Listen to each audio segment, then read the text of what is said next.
Look at the French team. 99.9% black. And this is Europe. And black people are playing soccer in Europe.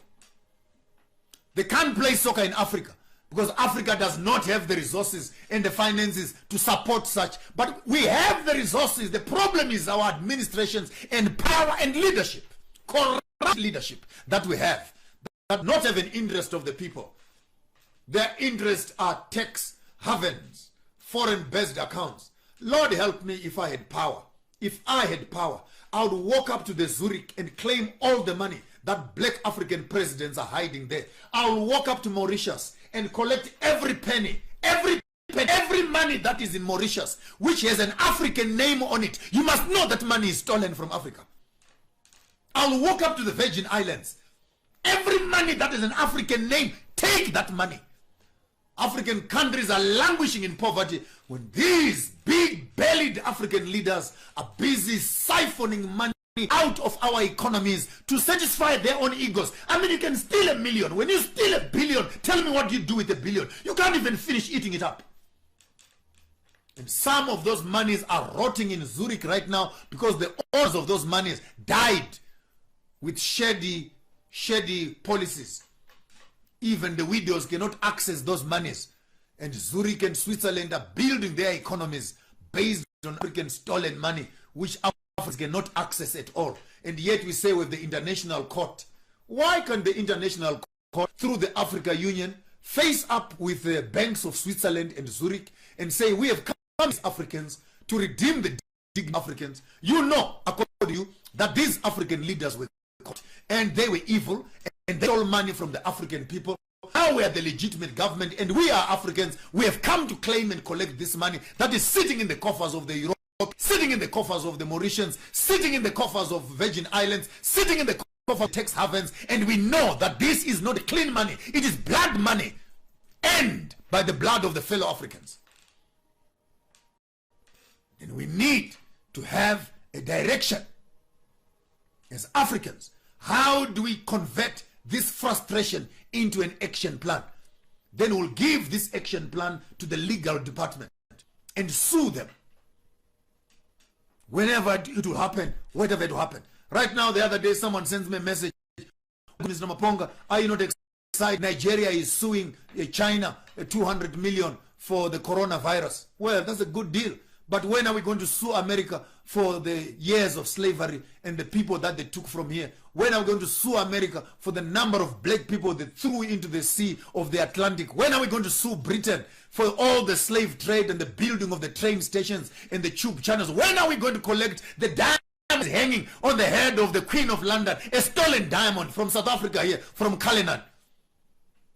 And the legal department must be given an agenda of what to do. But the cultural space looks at our cultural indigenous cultures and see how we convert all these cultures into an active economy by itself, interacting one with another. African sports, African entertainment, African TVs, African actors. Right now, Nigeria is doing its part in terms of those Nollywood movies. And I wish they could do more Nollywood in terms of teaching us culture, just emphasizing on witchcraft and theft. We really need good content, good content. And if anyone knows anyone in Nigeria there, tell them I'm ready. I'm ready to come and take one of the roles there as an actor. And we'll show them what actors do. Not just showing us how people can make voodoo and mutis and bewitching each other. If really your witchcraft works, why can't you bewitch Bill? Why can't you bewitch JSE? Why can't you bewitch the thieves, these European thieves who are sitting on the economies of the world? Why do you take your witchcraft medicine and sciences busy bewitching each other over goats and chickens? That's what Africans are good at. Someone buys, you must bewitch him. If you really have witchcraft, we have the real enemies. Send your Tikoloshis to Buckingham Palace. Send them to Buckingham Palace tonight. Send them there. Go and dance on the Queen's bed and say, please bring the money. Bring back the money. Bring back the money from colonization. If you think that you can bewitch, don't come to us and try to bewitch me. The real is not here in John's. The enemy is in JSE. The enemy is in the bank. If you want to use your witchcraft, find the right enemy and go and use your witchcraft there. Cultural pillar looks at how do we integrate our cultures, and within the cultural pillar, that is number 5, also consolidating of the greater African kingdoms. I've already come up with some few documents in that line also that can guide on the greater UKA, United Kingdoms of Africa. UKA, United Kingdoms of Africa, united in knowledge. UKA, that's a beautiful word. Cultural pillar. Pillar number 6, the religious and spiritual pillar. We need again all professional, spiritual, religious people to come together at this pillar. We revisit the issue, the Eurocentric religions, Asianic religions, Islam not excluded, Buddhism not excluded. When you go to some of these Islam, you can't even carry a Bible in this. When they come to Africa, they build 6 mosques on every street because they are free to do that here. They can't do that in their own country. We need to have religious people and spiritual people together. As I'm talking to you now, it's embarrassing that not even one African leader has built up a day of national celebration where a country is introduced back to its own God. I challenge Kwame Nkrumah to wake up from the grave. I challenge Arap Moi to wake up. I challenge Jomo Kenyatta to wake up from the grave. I challenge Julius Nyerere to wake up from the grave. I speak to Kenneth Kaunda even in his life. Happy birthday, Honorable President. The midst of fighting for democracy, we forgot that spirituality forms a fundamental pillar for the African society. And we are running our governments without a spiritual pillar. One morning, the other day, Shalom Aleichem. The other day is this, and our spirituality is at the mercy of those that are touring amongst us. But you go to their countries, they are clear on their spirituality. They are clear on their cardinal points. They are clear on their spiritual connections. Only in Africa do we run on borrowed gods. Shame on us. So we need all professionals in that field. And I can tell you that will be the loudest of all groups. As Christians are fighting that Jesus is better than Allah, Allah is Mzimu is better than this, better than this. Leave them to fight until they find each other. Only give them one problem. Can you please introduce us to the African God? Full stop. That's a research statement for the spiritual people, and lock them up in the room, and please make sure there are no windows, because they think that they know a lot more than everybody else. They need lots of space. And the final pillar we are talking about here is what called the ecological pillar. Ecological pillar. This now looks at preservation. Preservation. How do we preserve strategies of planting trees, strategies of ecologically friendly homesteads, strategies that are looking into the future? Actually, this is the technological pillar for me. I decided to call it ecological because every technology, if it does not respect the ecosystem, it becomes a distraction to the same ecosystem. So pillar number 7 is for all industrialists. They must belong to the ecological reform. I call that EQ. Strategies of having technologies user-friendly to the environment and to the people. Vision for all of you. Pillar number 1, the governance, indigenous system. Pillar number 2, education pillar. Pillar number 3, commercial pillar. Pillar number 4, cultural pillar. Pillar number 5, cultural pillar. Pillar number 6, religious. Pillar number 7, the ecological pillar / technological industrial pillar. Then you get all the national people around Africa, and we package ourselves into these 7 pillars. This is how a revolution is going to work. This is how it is going. We are going to start the revolution on 7 fronts. We are going to start burning bridges on governance, burn bridges in education, burn bridges in agriculture, burn bridges in banking, burn bridges in culture, burn bridges in ecology, so that you only don't wait for me here from the socio-religious space where I'm starting to make noise. And someone is telling me the other day, hey, just shut up, go back to the Bible, say nothing about anything else. But you were in the various fields who know better than I do. You are busy hiding under tables with your tails between your knees. We need the revolution to take place at all fronts. Every one of us who is within the greater space of the farmers of thought, who is going to accept the idea of AIM, African Indigenous Movement. The idea is, how do we take the spear of African knowledge systems and thrust the spear into the heart of the colonial system? Don't throw it on the leg. Let's kill the system on its heart. And I think the issues we're discussing here are leading us right to the source of the solutions that we are talking about. And others are saying you're always talking problems. Go back and read a few articles. We've already done more than 65 documents on farmers, on how and what are the solutions for the greater African continent and beyond. Before you can start investing in farmers of thought and in AIM and in IM, I want all of us as Africans who are hearing my voice to find a piece of land, a rural land, an indigenous land. And when you find that piece of land, take my notes please. I want 10 chickens on that farm. I want 3 goats, and I want 2 sheep on that farm. That makes it 5. Then I want 2 cows on that farm. 2 cows, 5 4-legged goats and sheep, and 10 sheep.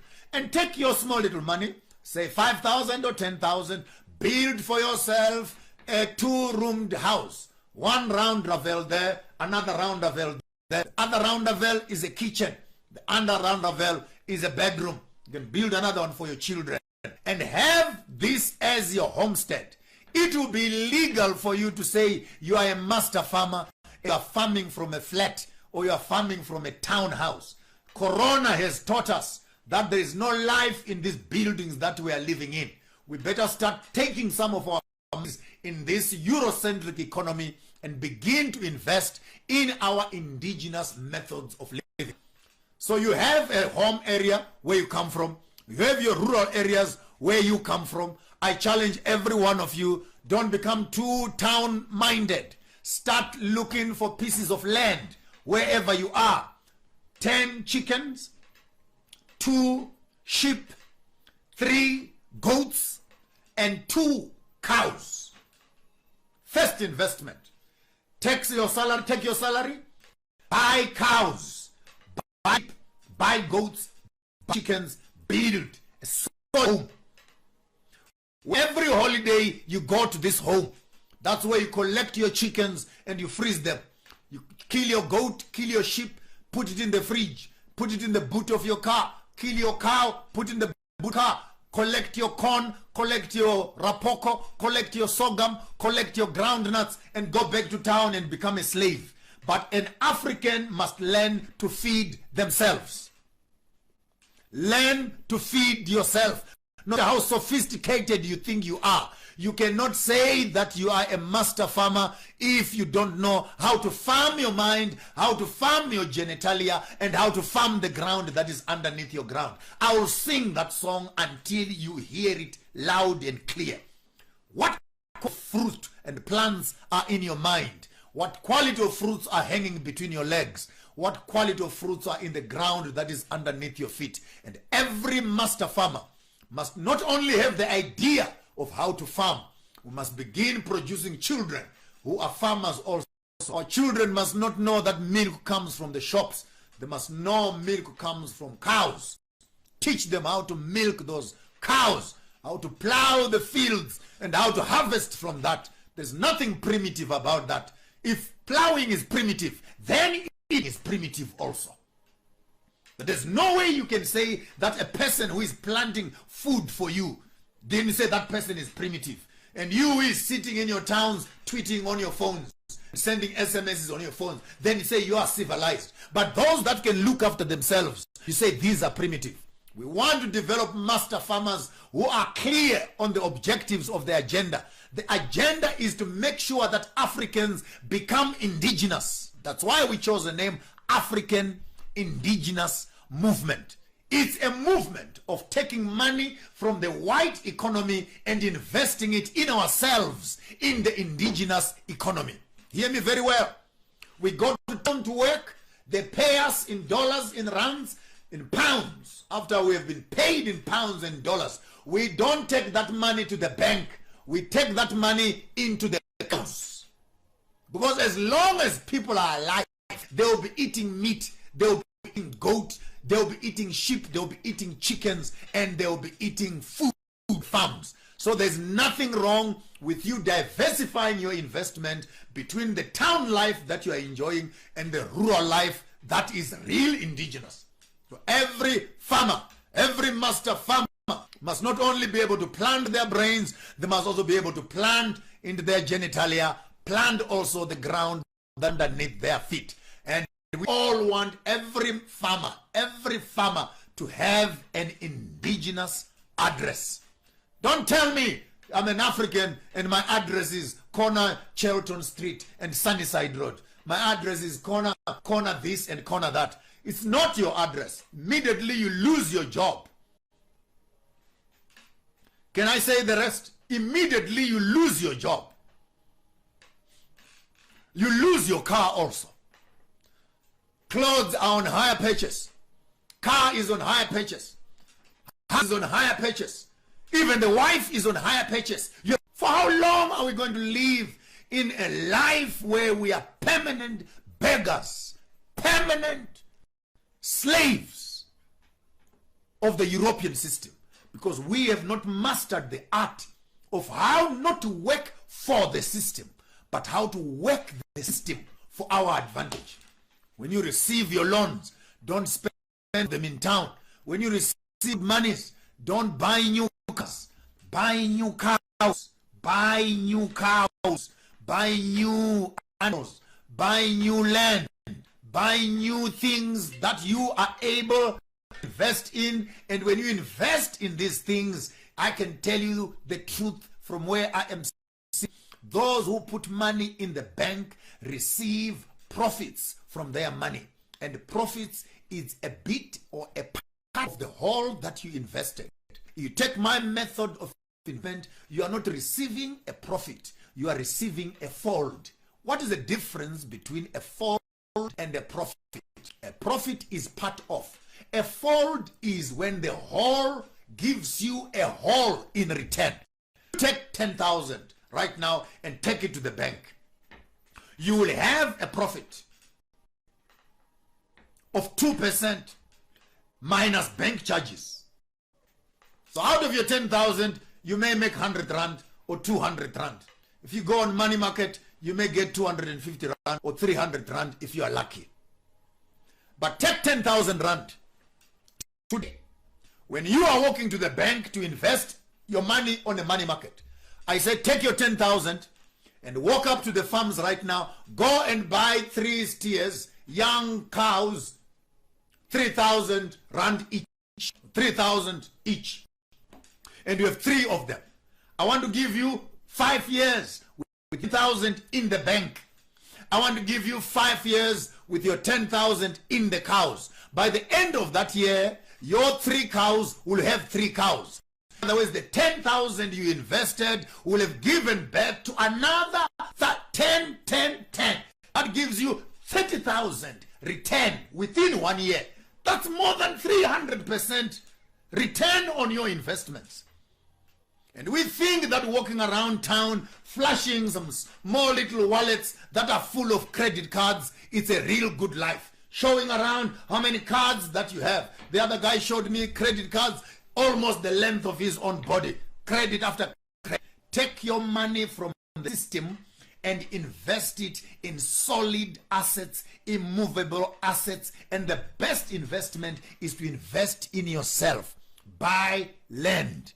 Buy livestock, buy chicken, but even before you buy, build yourself a homestead where you can take money from your town life and invest it here. I guarantee you, in less than 5 years, in less than 10 years, you will have a herd of not less than 20 cows, 30 cows in the back, a herd of more than 40, 50 goats and chickens. Chickens you'll be eating every day. Those things hatching every 21 days. You will have chickens, enough goats, enough everything, and you can end up actually having a sustainable life. If you have not yet thought about your retirement, let me tell you, that is a retirement strategy.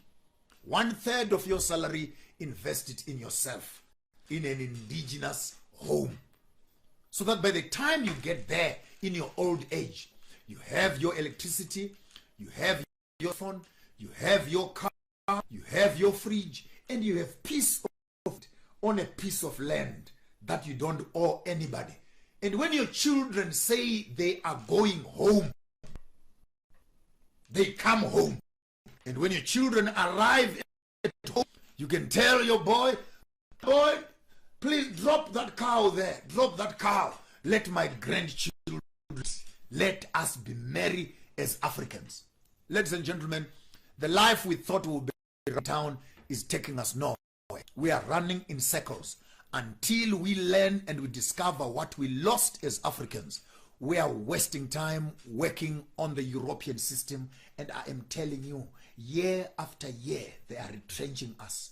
Year after year, they're putting us on retirement. Year after, and the West with Corona, they'll put machines and they will remove all of us from offices. You can work from home. And when situations are changing, I want to challenge all of us. As Africans, we are more educated than this. Let us go back to default. Let's shock them. Let's shock them. Because right now when they are sitting in their offices, they say you cannot give blacks land because they don't know what to do with it. Actually, black people don't like land because they love the city lives. Even in holidays, you see, they don't go anywhere. They're sitting around town here buying takeaways. Let's shock them.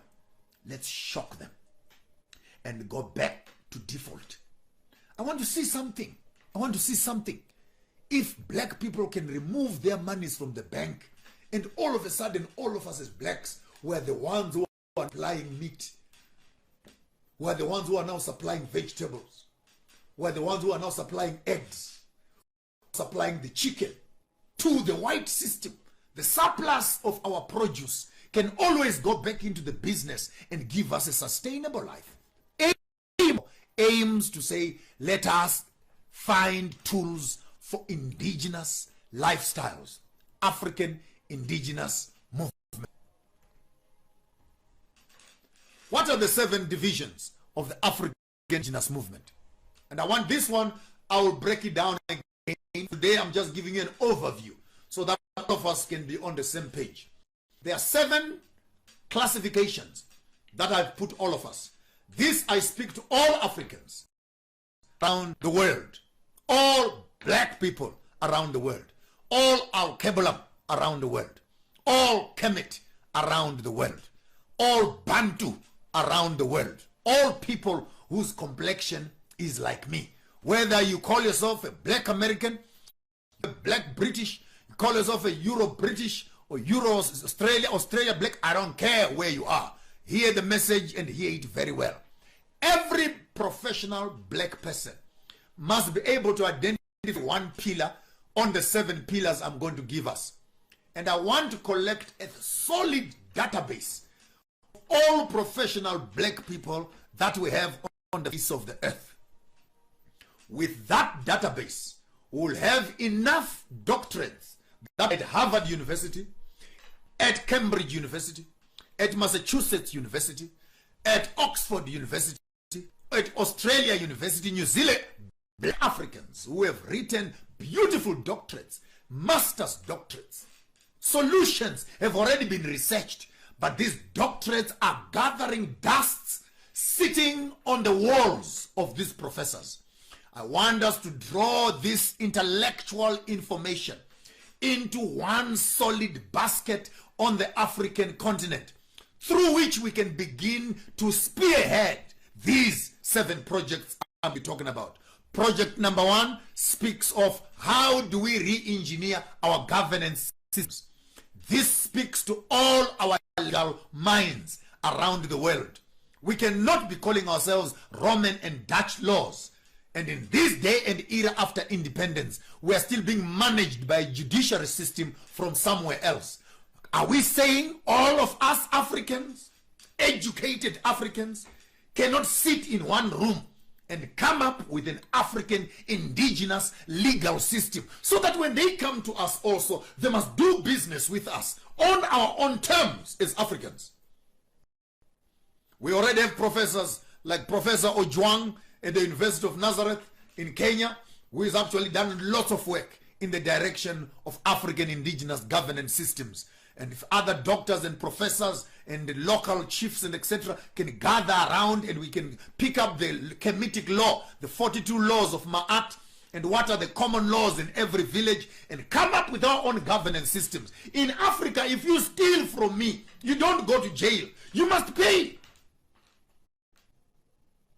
That's why it's easy for politicians to steal, because there's no consequence. If right now I go to the bank and I rob the bank 2 million, they come here and arrest me, and by the time they come to arrest me, I have hidden the money. They give me 4 years in prison. I go and sit in jail. I study actually while I'm in jail for free. I get my master's. 2 years later, I come out. When I come out, I go back to my bush where I dug the money. I dig up the money, and life continues. There is no consequence. In fact, jail, to those who are smart, is a decoy of success. You can go and steal, and then cut some of that money, pay lawyers, and before you notice it, you're out back on the street. So we cannot say that the Roman Dutch law works. It does not work for the African. For Africans don't know that when you steal, you can keep what you have stolen. If you have stolen something, you must pay back.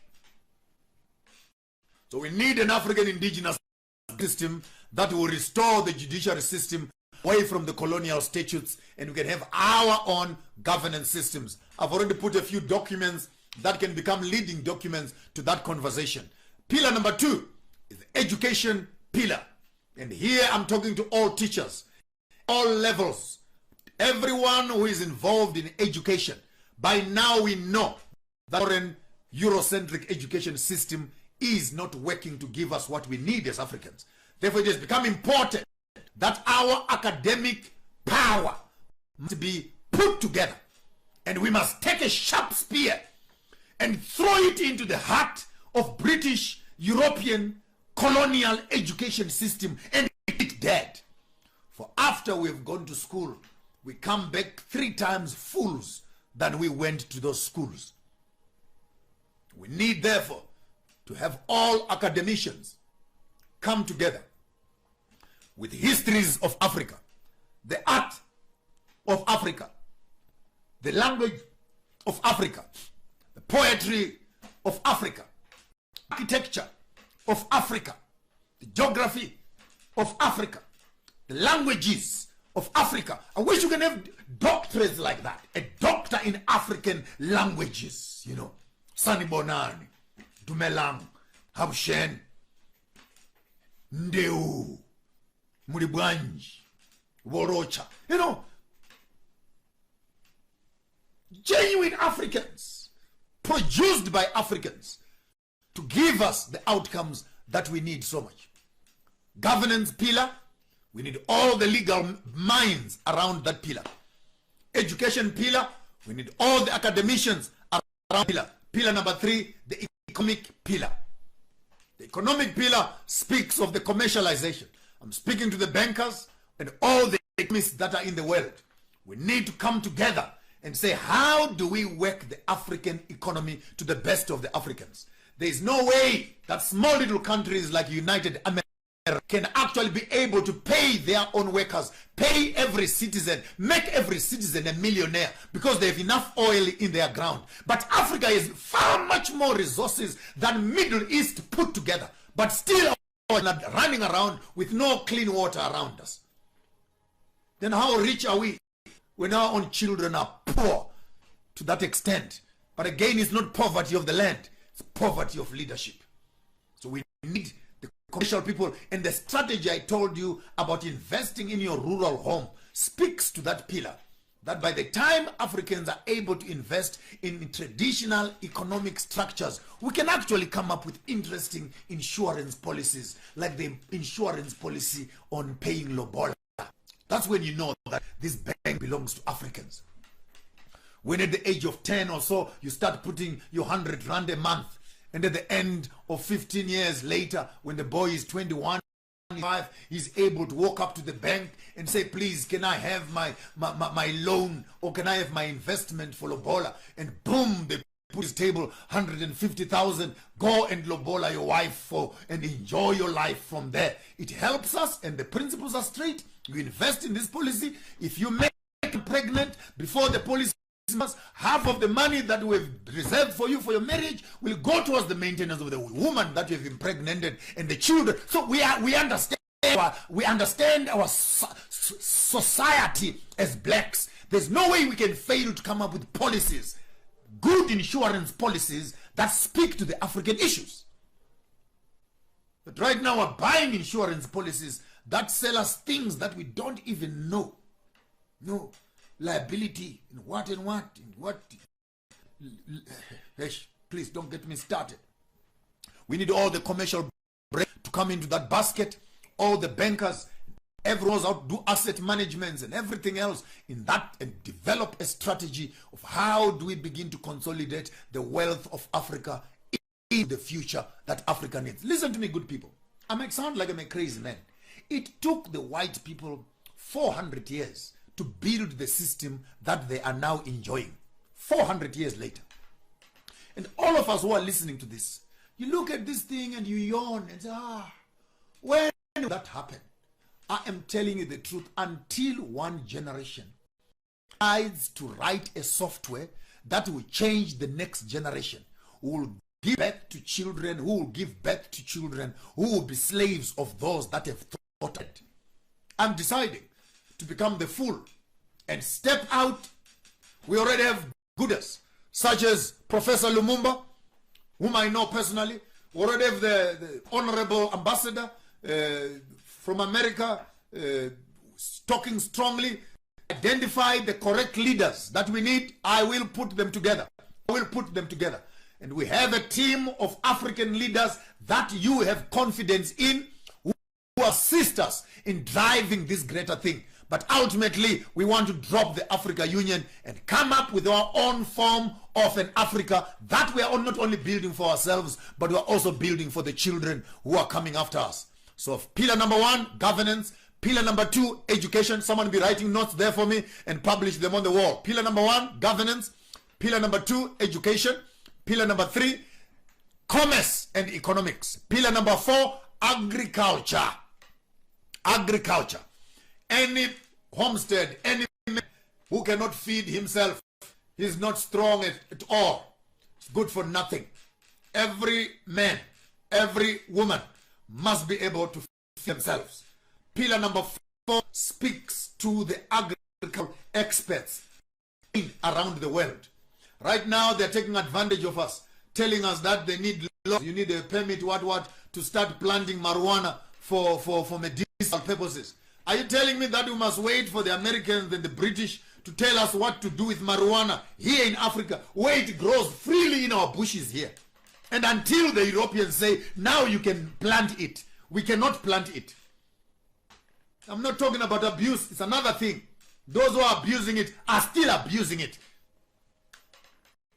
So we need agricultural experts who can begin to look carefully into the agricultural wing, say what sort of projects can we do for Africa. And I want to announce to you again that up to date, Africa still remains with more than 40, if not 60% of the cleanest water on the face of the earth. So even our water that is flowing in our rivers, it's a great resource. Lake Malawi, great resource. Lake Tanganyika, great resource. Lake Kyle, great resource. Lake Kariba, great resource. And water is just flowing freely throughout Africa into the Indian Ocean. We needed to find a way also, how do we harvest not only our crops, not only our rain, not only our plants, how do we harvest even our water also and make it a resource that is being sought after in the whole world. Agriculture then is basically looking into the food basket of Africa. What are we going to do as Africans to feed ourselves? There is a time when Africans could feed themselves. I remember Zimbabwe used to be called the bread bucket of Africa. But that time is long gone and forgotten in the midst of greed and little, driven land acquisition policies that are not backed up by the correct software. You give a coconut a farm, and the first thing that he thinks about is how to run and how to shoot the animals on the farm, and call his friends Sunday afternoon, sit down, look at my farm. Hey, it's not time for sitting here, it's time for working. Governance, number 1. Education, number 2. Commerce and economics, number 3. Number 4, education. Number 5, cultural pillar. On the cultural pillar, it's a business unit on its own. We need all the cultural experts in the world who can walk around the greater African cultures and see how we can package these cultures into an economic space. I got so mad the other day when I was doing my searches, and then I find that on the tomb of one of the pharaohs in Egypt, they were actually playing hockey in Egypt. But right now, hockey is looked at as if it's a European sport, when in fact it's an African sport. We lose from playing our own African sports. Right now, we're waiting for World Cup soccer, waiting for World Cup boxing, waiting for Olympics, waiting for our own children to be affirmed by those that are outside of Africa. Your African driver this afternoon, Maponga J, broadcasting from Johannesburg, South Africa, on your African channel, where we're discussing on politics, African science, medicine, looking for the critical solutions to the African problem. If you happen to be on Telegram, we have a page there, FOT Reading Club, FOT Read. That is our page where we've uploaded about 100 books or so on African education, African knowledge systems. That is our library. It is virtual. It is found on FOT Read, Thought Read. Please go there and like and scroll upwards. You'll find dozens and dozens of books that you must sustain yourself with and start reading as much as possible. When I have enough time, break up maybe one of amongst us here who can go back on that station there and begin to do book reviews, so that we can revise our information and find technologies that other people have said and spoken about.